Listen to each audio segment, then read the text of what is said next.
বেটিটা সুখে থাকবে, শান্তিতে থাকবে। আর যদি জামাই বেটিকে মারে, বাবা শুনে রাখ, বাবার কলজা খার খালি লাভ হবে রে ভাই।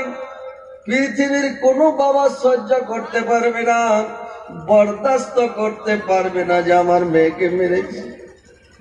কত মেরেছে, কিভাবে মেরেছে, বাবা সহ্য করতে পারে না। আল্লাহর নবী কাঁদতে লাগলেন, হাই রে মা, আমি তোমাদেরকে কত কষ্ট করে মানুষ করেছি, একটা চড় মারিলে, একটা গালি দিলে, একটা খাওয়া দিলে। মেয়ের মর্যাদা আল্লাহ পাক দিয়েছেন, বেটির মর্যাদা আল্লাহর নবী বলেছেন এত মর্যাদা, যার 7 বেটি তার বাপ জান্নাতে, যার 6 বেটি তার বাপ জান্নাতি, যার 5 বেটি তার বাপ জান্নাতি, 4 বেটির বাপ জান্নাতি, 3 বেটির বাপ জান্নাতি, 2 বেটির বাপ জান্নাতি, যার একটা বেটি আছে তার বাপ জান্নাতি, যার বেটি নাই তার চিন্তা ভাবনা ছেড়ে ভাই, যার বেটি নাই তার ভবিষ্যৎ কে আছে আল্লাহ জানে, কিন্তু বেটির বাপ হচ্ছে জান্নাতি।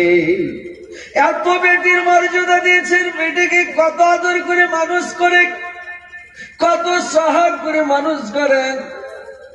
উম্মুল মুমিনিন হযরত খাদিজা আহিরা বলো, ছোট ছেলে রেখে মারা গেল, ছোট ছোট বাচ্চা রেখে মারা গেল, মাওড়া ছেলেকে আল্লাহর নবী কুলি পিঠে করে আদর করে মানুষ করেছে বেটিকে। সেই বেটিকে যদি জামাইতে মারে, মারার মতন মায়ের মারেনি, দুশ্মনীর মতন করে মেরেছে রে ভাই, সারা শরীরের আকার আকৃতি ঠিক রাখি নাই। আল্লাহর নবী কাঁদতে লাগলেন, মা তোমাদেরকে মারার একটাই অপরাধ, আমি দিনের প্রচার করেছি রে মা, কালিমার দাওয়াত দিচ্ছি রে মা, তোমাদের কাজকে তাল্লাক দিয়ে দিল, আমার এত দুঃখ নাই মা, কিন্তু তোমাদেরকে যে এত মায়ের মারলো, এত আকার আকৃতি পাল্টে দিল, সারা শরীরের আকার দেখা যায় না রে মা, আমার একটাই ভুল, আমার একটাই অন্যায় যে আমি দিনের প্রচার করছি, এরা মানে বরদাস্ত করতে পারলো না, ওকে না পারবি ওর বেটিকে মারে, ওর বেটিকে শাস্তি দে, কষ্ট দে। আজকে আমার বেটিগুলো কিভাবে মারলো, আল্লাহর নবী সহ্য করলেন, কি করবেন, বরদাস্ত করে গেলেন যে আমি একজন নবী, আমি একজন নবী, আর আজকে আমি কি করবো, আমি তার বদলা নিতে পারবো না। কিন্তু এখনকার মানুষ যদি হতো, পৃথিবীর মানুষ বরদাস্ত করত না রে ভাই, আল্লাহর নবী বরদাস্ত করে নিলেন। এখনকার মানুষ বরদাস্ত করতে পারত না, যে যদি জামাইকে মেরে জেল খাটতে হয় তাও খাটবো, কিন্তু আমার বেটিকে এরকম করে মেরেছি, আমি কোনো মতে বরদাস্ত করবো না, বদলা নিবই। জামাইকে ধরে বাইরে ঠাটা দরকার ছিল বা মারত, কিন্তু আল্লাহর নবী ছেড়ে দিলেন, কোনো কথা বললেন না। এবার দিকে গেলেন, দেখেন ভাই, এই ধর্ম প্রচার করতে গিয়ে আল্লাহর নবীকে কত কষ্ট সহ্য করতে হয়েছে, ধর্ম প্রচার করতে গিয়ে কত অপমান হতে হয়েছে, কত কষ্ট সহ্য করতে হয়েছে। ভাই দেখেন, আজকে আমরা ইসলামকে পেয়েছি, আমরা শান্তি ভাবে আছি, কিন্তু আমাদেরকে গালি খেতে হয় না, মায়ের খেতে হয় না, আমাদেরকে মানে কোনো অপমান বেজ্জত হতে হয় না। আমরা আমরা আজান দিচ্ছি, আমরা নামাজ পড়ছি বিন্দাস, আমরা এত বেফিকির আছি, অথচ আমরা নামাজ পড়ি না, আমরা আল্লাহকে ডাকি না, আল্লাহকে স্মরণ করি না, আমরা আল্লাহর দিকে ধাবিত হই না। ভাইরে আমার, এটা আমাদের গাফলাতি, আমাদের অলসতা। দেখেন আল্লাহর নবী কত কষ্ট সহ্য করেছেন। আল্লাহর নবী মানুষকে বুঝাতে গেলেন, মানুষকে বুঝায়। একদিন আল্লাহর নবী কোন জায়গা চলে যাচ্ছেন ভাই, আল্লাহর নবী চলে যাচ্ছেন, আর রাস্তায় দেখছে আবু জাহেল কিছু গুন্ডা পান্ডা নিয়ে বসে আছে, আবু জাহেল গুন্ডা পান্ডা নিয়ে বসে আছে। আল্লাহর নবী রাস্তা দিয়ে চলে যাচ্ছেন, আবু জাহেল একটা পাথর যে মারলো, একটা পাথর যেমন মারা আল্লাহর নবীর মাথাতে লেগে গেল, আর মাথাতে লেগে মাথা ফেটে গেল, তর তর তর তর করে রক্ত খুন বইতে লাগলো রে ভাই, সারা শরীর রঙিন হয়ে গেল, রক্তে লাল হয়ে গেল। একবারে পাথরে কেটে গেল, মাথার চামড়া দিয়ে মাথা ফেটে গিয়ে একবারে রক্ত চো করে রক্ত পড়ছে, সারা শরীর রঙে গেল। আল্লাহর নবী কাঁদতে কাঁদতে বাড়ি চলে যাচ্ছে, আর ওদিকে গেলেন না। কোথায় যাচ্ছিলেন আর গেলেন না, বাড়ি চলে আসছেন। ওর চাচা আমির হামজা দেখে নিল যে আমার ভাতিজাকে মেরে রক্তে রঙিন করে দিয়েছে, সারা শরীর রক্তে রক্তাক্ত করে দিয়েছে। আমির হামজা তখন করল কি, কোথায় শিকার করতে যাচ্ছিল, ঘাড়ে তীর ধনুক ছিল রে ভাই, ওদের ওই মানে তীর ধনুক নিয়ে শিকার করতে যাচ্ছিল। এবার আমির হামজা বলল, কে তোমাকে মারল বলে দাও। কোন পাষাণ রে মারলে পাথর, আমার এতিম ভাতিজার খুন বয়ে যায়। সিরে শরীর মারলি পাথর, সিরে শরীর মারলি পাথর, কান্দে আসমান জমিন হায় রে হায়। কোন পাষাণ রে মারলি পাথর, আমার এতিম ভাতিজার খুন বয়ে যায়। দেখিয়ে দাও না গো ভাতিজায় আমার, দেখিয়া দাও না গো ভাতিজায় আমার, বংশ তাহার করিব ধ্বংস, নাম নিশানা দিব মিটাইয়া। কোন পাষাণ রে মারলি পাথর, আমার এতিম ভাতিজার খুন বয়ে যায়। কোন পাষাণ রে মারলে পাথর, আমার এতিম ভাতিজার খুন বয়ে যায়। কান্দিয়া বলেন আমির হামজা, কান্দিয়া বলেন আমির হামজা, কহ গো ভাতিজায় আমার, কোন পাষাণ রে মারলে পাথর, আমার এতিম ভাতিজার মাতা। নবীজি তখন কান্দিয়া বলে, নবীজি তখন কান্দিয়া বলে, ব্যথা যদি লাগা গো চাচা, ফুকিয়ে দাও গো তহিদ কালেমা, এতিম ভাতিজার মাথায়। ব্যথা যদি লাগা গো চাচা, ফুকিয়ে দাও গো তহিদ কালেমা, এতিম ভাতিজার মাথায়। আমির হামজা কলমা পড়ে নিল, সঙ্গে সঙ্গে কলমা পড়ে নিয়ে মুসলমান হয়ে গেল। বলছে রে ভাতিজা বল কোথায় আছে, কে মেরেছে বলে। বললে চাচা আমাকে মেরেছে আবু জাহাল। বললে আবু জাহাল কোথায়, বললে ওখানে পাহাড়ের কিনারায় গুন্ডা পান্ডা নিয়ে পালিয়ে বসে আছে, লুকিয়ে আছে। আমির হামজার গলাতে ছিল ধনুক, তীর পিঠে আছে বাঁধা, অনেকটি তীর আছে, তীরের বোঝা পিঠে। ধনুক খানার দড়ি খোলা আছে রে ভাই, ধনুকে দড়ি লাগা নাই, শটাং হয়ে আছে ধনুকটা। ধনুক খানটা মানে উঠিয়ে নিল, আর ওই ধনুকটা নিয়ে এইবার আমির হামজা দৌড় দিয়ে দিল আবু জেহেলের দিকে। এমন জোরে দৌড় দিল কাক, আবু জাহাল मैं का दूध पियो हो तो बाहर निकल जाओ, तुमको मैं चुन चुन के मरूंगा। একবারে যখন রেগে বেরিয়ে গেছে, এবার তখন আবু জেহেল বলছে রে বাপরে, আমির হামজা চলে এলো। আমির হামজা মহাবীর, খুব শক্তিশালী। আমির হামজার এত শক্তি রে ভাই, 10-20টা লোক আর আগা দিকে কেউ টিকবে না, সবকে মেয়েরা শুতিয়ে দেবে, এত যোদ্ধা মানুষ। এইবার আবু জেহেল পালালো, সবাই পালিয়ে গেল গুন্ডারা। আবু জেহেল লুকালুকি করছে, এই মনে লুকাচ্ছে, ইট ঘুরতে যাচ্ছে। হঠাৎ দুজনের মুখ সামনাসামনি। আবু জেহেল মানে লুকাতে যাচ্ছিল, আর আমির হামজার মাথায় একবারে ধনুকটা ধরেছিল, ধনুকের মাথা ধরে আছে। উঠিয়ে যে সাপ বেড়া করে 2-4 ধনুক দিলে রে ভাই, তো আবু জেহেলকে মাটিতে ফেলে দিলে। আবু জেহেল মাটিতে পড়ে খালি লটপট লটপট শুরু করে দিয়েছে রে ভাই। আবু জেহেলের গুন্ডাগুলো সব দড়িয়ে চলে আসলো চতুর্দিক থেকে, আমির হামজাকে ঘেরে নিল। মারার জন্য আইটেম নিয়েছে, তৈরি হয়ে গেছে, মারবে। আবু জাহেল বলছে, দেখ তোরা কেউ মারিস না, আমির হামজার গায়ে হাত লাগাইস না, এরাকে মেয়েরা থামতে পারবি না। ওই বাঘের পাছায় ঘোচা দিলে বাঘ ছাড়বে না, সবকে খেয়ে নেবে। তো খবরদার, একে মারবি না। যদি একে মেরে দিস রাগ উঠে যায় আমির হামজা তো কাউকে রাখবে না। আমার দোষ, আমি ওর ভাতিজার মাথায় পাথর মেরেছে, ওর ভাতিজার মাথা ফেটেছে, ওর রাগ উঠে গেছে, খুন চড়ে গেছে, এখন কেউ মারিস না, ওকে যেতে দে। আমির হামজা সেখান থেকে চলে আসলো রে ভাই। তো দেখেন আল্লাহর নবীর মাথা দিয়ে খুন হয়েছে, কত কষ্ট, কত তাকলিফ। এই দিন প্রচার করতে গিয়ে, দিনের দাওয়াত দিতে গিয়ে আমার নবীর কত কষ্ট, কত তাকলিফ, কত কষ্ট করেছে ভাই আমার। আর আজকে আমরা সুখের ধর্ম পেয়েছি, সুখের দিন, কিন্তু আজকে আমরা আল্লাহকে আমরা চিনতে পারলাম না, আল্লাহর রাসূলকে চিনতে পারলাম না। আল্লাহর ইবাদত বান্দেকে ছেড়ে দিয়ে, নবীর সুন্নাতকে ছেড়ে দিয়ে আজকে আমরা বেধর্মের অনুকরণ, বেধর্মের অনুসরণ করছে। আজকে আমেরিকার বেশভূষা নিয়ে মানুষ চলছে, আজকে মানুষ বেধর্মের ড্রেস পরছে, আজকে মানুষ বেধর্মের মতো চলন। নবীর সুন্নাত কারোর নাই যে আমাদেরকে ভালো সুন্দর পোশাক পরতে হবে, আমাদেরকে সুন্দর পোশাক নিয়ে আমাদেরকে দুনিয়াতে ভালো পোশাক পরতে হবে, নবীর সুন্নাত মোতাবেক চলতে হবে, নবীর সুন্নাত মোতাবেক চুল কাটতে হবে, লুঙ্গি পরতে হবে, পায়জামা পরতে হবে। আজকে এটা মানে চিন্তা ভাবনা কিছুই নাই, আজকে বেধর্মের মতো যেটা যাকে মনে লাগছে সেটাই করছে ভাই।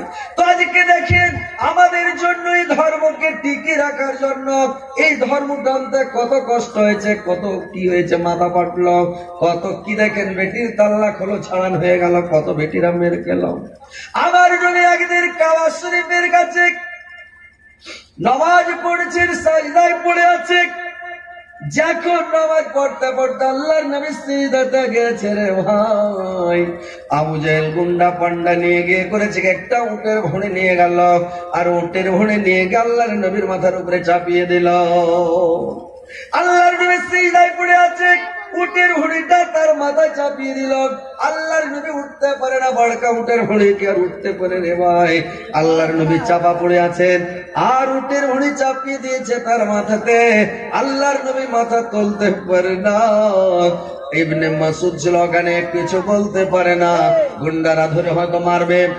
এবার দৌড়তে দৌড়তে গিয়ে ফাতেমাকে বললেন, ফাতেমা, তোমার আব্বার মাথার উপরে উটের ভুঁড়ি চাপিয়ে দিয়েছি, তুমি দাঁড়িয়ে যাও। বাইরে আমার যেমন ফাতেমা শোনা, ফাতেমা চিলের মতন ছুটে গেল, এমন জোরে এত গতি বেগে মানে দৌড় দিল, দৌড়িয়ে গিয়ে আল্লাহর নবীর মাথার উপর থেকে উটের ভুঁড়িটা গড়িয়ে ফেলে দিল। আল্লাহর নবীকে টেনে বের করে নিল। আল্লাহর নবীর চোখ বড় বড় করে দিয়েছে। আল্লাহর নবী বলছে, আল্লাহুম্মা আলাইকা বিকুসুর, আল্লাহুম্মা আলাইকা বিকুসুর। আল্লাহর নবী চোখ মুখ বড় বড় করে দিয়েছে, হয়তো আর কিছুক্ষণ থাকলে মারা যেতেন রে ভাই, এত মানে কষ্ট আল্লাহর নবীকে আঘাত দিয়েছে। আল্লাহর নবী বলে দিলেন, হে আল্লাহ, তুমি এই 10টা গুন্ডাকে ছাড়িও না আল্লাহ, তুমি এদেরকে আল্লাহ তুমি গ্রেফতার করো, আল্লাহ তুমি এদেরকে মানে গ্রেফতার করে নাও। বদরের যুদ্ধে আল্লাহর নবী আঁখ টেনে টেনে দাগ দিয়ে দিয়েছিলেন, এইটা দাগের মধ্যে আবু জেহেল মরবে, এটাতে উবাই বিন মুত্তা মরবে, এটাতে নাজার বিন হারিস মরবে, এটাতে ওয়ালিদ বিন মুগিরা মরবে, এটাতে উম্মুক মরবে, এটাতে উম্মুক মরবে। দাগ দিয়ে দিয়ে দিয়েছিল। যেদিন আবু জেহেল মারা যায়, সেদিন দেখছে আবু জেহেল যে পড়ে আছে, আর ইবনে মাসউদ ওর বুকে যখন চড়ে নিয়েছে, দেখছে আমি ওই নবী আঁখ টেনে দিয়েছিল এখানে আবু জেহেল মরবে, দেখছে আঁখের মধ্যে আবু জেহেল মারছে ঝিঠা, যে আমি আঁখের বাইরে চলে যাব, গোড় মারতে যাচ্ছে।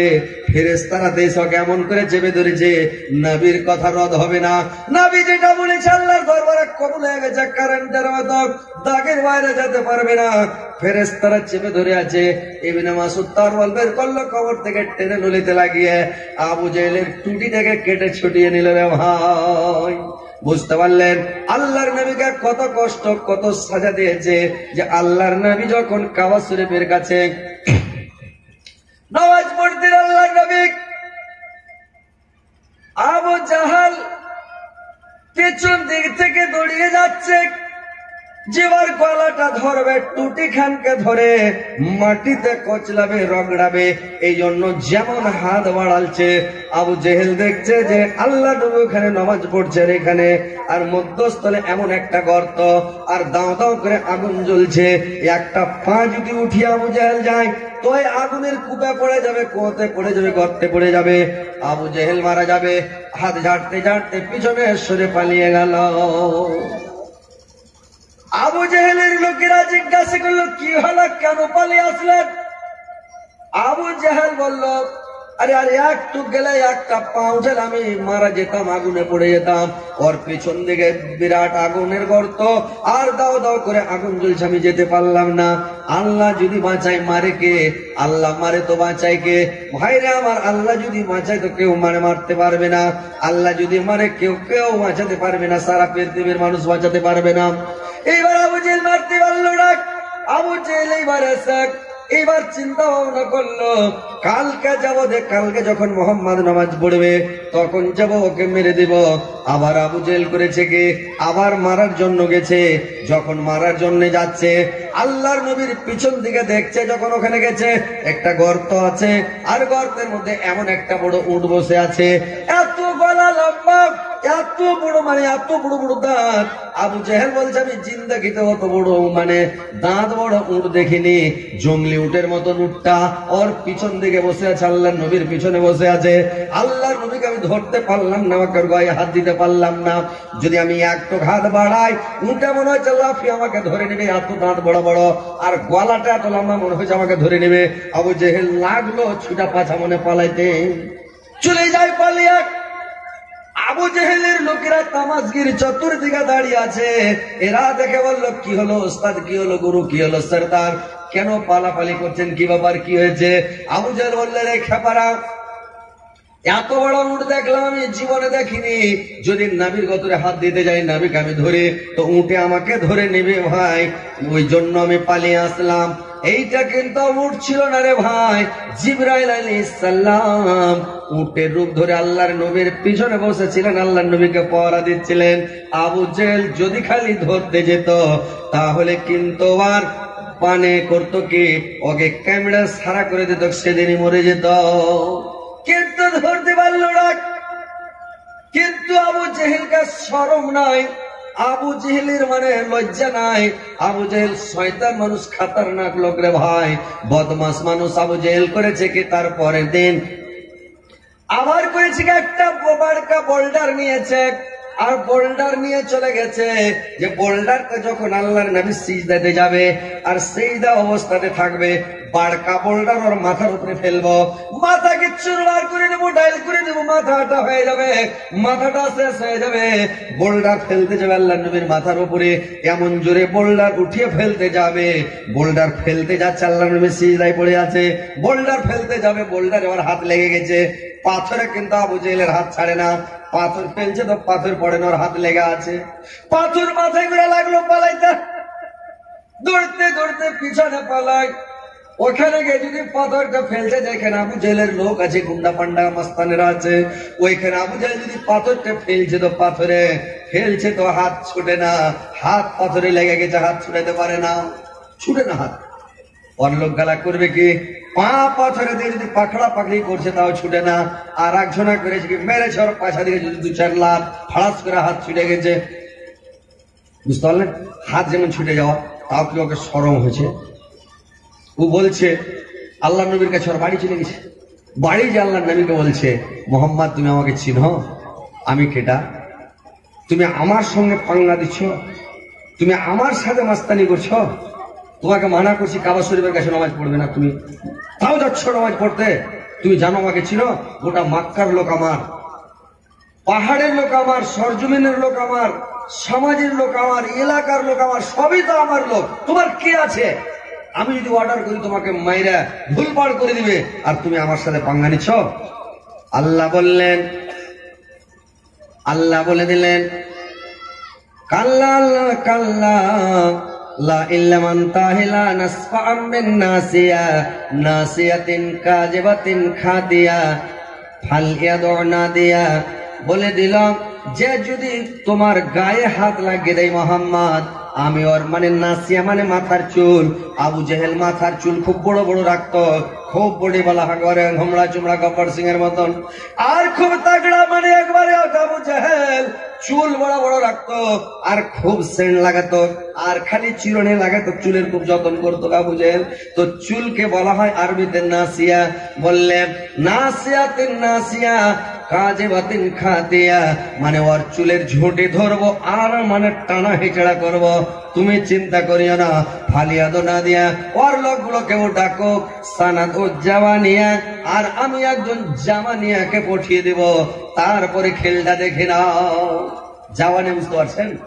আরবি মানে তো পাবলিক আপনারা বুঝতে পারবেন না। জামানিয়া বলা হচ্ছে 19টা 7টা জাহান্নাম, 7টা জাহান্নামে 19টা দারোগা আছে, আর 19টা দারোগাকে জামানিয়া বলা হয়। ওই 19টা দারোগাকে জামানিয়া বলা হয়, আর 19টা দারোগা হলো জামানিয়া। আর ওর মধ্যে যেটা হেড কমান্ডার, দারোগার মধ্যে একটা হেড আছে, তো থানার বড় বাবু থাকেন আইসি, আপনার এটাই বড় বাবুকে কি বলে? বড় বাবুই বলে নাকি? আমাদের বাংলা লোক আইসি বলে, থানার আইসি মানে বড় বাবু। তো ওই আইসি মানে বড় বাবু ও করে কি জানেন? আইসি যেরকম একটা মেন হেড, যত দারোগা আছে, ম্যাজিক্যাল দারোগা, ছোট দারোগা, যত দারোগা, যত জামাদার, যত যে আছে, মানে বড় দারোগার কথা মোতাবেক সবাই চলে নাকি? যেটা অর্ডার করবে সেটাই। বড় দারোগা যেটা বলবে ওটাই শুনবে। তো কি হয়, যেটা মেন দারোগা জাহান্নামের, ওর নাম হচ্ছে হযরতে মালিক আলাইহিস সালাম। হযরতে সব নিন চলে গেছেন নাকি? কেউ খাড়িয়া নিন পারছে, কেউ পয়সা নিন পারছে, কেউ চোখ বেল করে নিন পারছে, কেউ চোখ গুঞ্জা নিন পারছে। এরকম করে ব্যাপার যে ভাই, হ্যাঁ করেন, চালাচুলি করেন, তাহলে তো বুঝতে পারবো যে এরকম। এরাকে বললাম যে একটু বসছেন, তারা বসবে না, মানে ওই কিছু কেটা বেলে পানি হ্যাংরা খায়, টলটলে পানি খাবে না, নদীতে পানি যদি থাকে বা পুকুরে তোরা মানে খাবে না, এরা মানে কিছু হ্যাংরা ট্যাংরা খাবে, মানে এরকম ব্যাপার। যারাকে নাম ধরে ধরে বসতে কয়া যাবে তাইলে বসবে না, তো বসবে না নাকি? ওই একজনা বেটার বিহে দিয়েছে, তো বিহে দিয়ে লইয়া বহু লিস, তো লইয়া বহু বাড়ি লেসতে, লইয়া বহুকে আরমান করে কাম করেছে। তো লইয়া বহুকে যখন আরমান করে কাম করাইতে লেগেছে, তো কাম করছে, তো কাম করতে করতে আপনাকে বিহারে তো সবারই গলতে একটা করে গহিল ঘর আছে, গরুর ঘর আছে কিনা? সবারই গলতে একটা করে গহিল ঘর আছে। আগে আমাদের বাঙালি ছিল আগা যুগে ভাই, এখন নাই। আপনাদের বিহারে এখন বৈঠক ঘর আছে, কিন্তু আমাদের বাঙালি বৈঠক নাই। যে কোনো কুটুমশাকে হুঁড়িয়া বাড়িতে বসিয়ে দিলে আর মেয়ে ছেলেটা খাইতে দেবে, এটা নতুন প্রথা চালু হয়েছে বাঙালি। বেটা ছেলে বসে আছে বোকার মতন, আর ওই মানে ভাষা খারাপ হয়েছে, আর ওই বেটি ছেলে খেতে দেবে, এটা মানে এটা একদম হাদিসের খেলাফ কাজ। মেয়ে ছেলে উঠে উঠে ভাত খেতে দেবে, এটা কত বড় নাফরমানি, কোন প্রকার লোক আছে না আছে, কেমন আছে না আছে, কি আছে না আছে। আর ওই বহু বেটিতে চুলায় ভাত খেতে দিবে, আর ও বসা আছে চেয়ারে ও মাস্তানি করে। এগুলো একটা খারাপ প্রথা দেখাচ্ছে, দায়ুসের মতন কাজ করছে। আপনাদের বিহার এত ভালো যে এখনো কোনো মানুষ বাড়িতে ঢুকতে পারবে না, আর দেরিতে ঢুকে খালি এরকম যদি করে দেয় জানে যে ফেরে বাপরে, এরকম মানে মিলিটারি সিআরপির মতন ট্রেনিং দেওয়া আছে মেয়ে ছেলেকে, এরকম করলে জানবে যে হ্যাঁ চলে এলো। কোন মানুষ আছে না গলা খাবার করে দিলে, যেমন দিলে যে ঠেকে আছে সাটাম একবারে উড়ে গেল, মানে হাইসাল ঘরে ওকে শোধন করে সব সেটা গেল। আর আমাদের বাঙালি যদি সব হবে ঘর থেকে বাড়ি এক চলে এলো, এটা আছে, এটা তুমি আছে ওকে আরো বসতে দিল। কি পড়ে ভাই, দুনিয়াটাকে এই বেড়ি বানাতে সবকে বরবাদ করলে, ইমান টিমান সব নষ্ট হয়ে সব বরবাদ হয়ে গেল। বুঝতে পারছেন? এরা কিছুই বুঝে না, যে মানুষ বাড়িতে নিয়ে ভরে দিল। তো যাক আলহামদুলিল্লাহ, আপনারা ভালো আছেন বিহারের মানুষ, যে আপনারা গহিল ঘর রেখেছেন, বৈঠকও ঘর রেখেছেন, আলহামদুলিল্লাহ, আল্লাহর লাখ লাখ শুকরিয়া। আল্লাহ আপনাদেরকে আরো মেয়ে ছেলের ইজ্জত করার, হেফাজত করার তৌফিক দেন, আমিন, আল্লাহ আমিন। যেন ভালো থাকেন। আমাদের বাঙালির মেয়ে ছেলেকে আল্লাহ তুমি হেদায়েত করো, আমার ভাইদেরকে বাপজিদেরকেও হেদায়েত করো, যেন প্রত্যেক একটা করে বৈঠক ঘর গলতে তৈরি করে, আর কুটুম সদর যাতে গলতে রাখে, গলতে খাওয়া দাওয়া করাই, বাড়িতে না নিয়ে যাই, বহু বেটিকে না দেখাই। যাক আলহামদুলিল্লাহ, ভালো। এটা এবার কি করেছে বলতে, গহিল ঘর আছে, লইয়া বহু গোবর লিতে ঢুকেছে।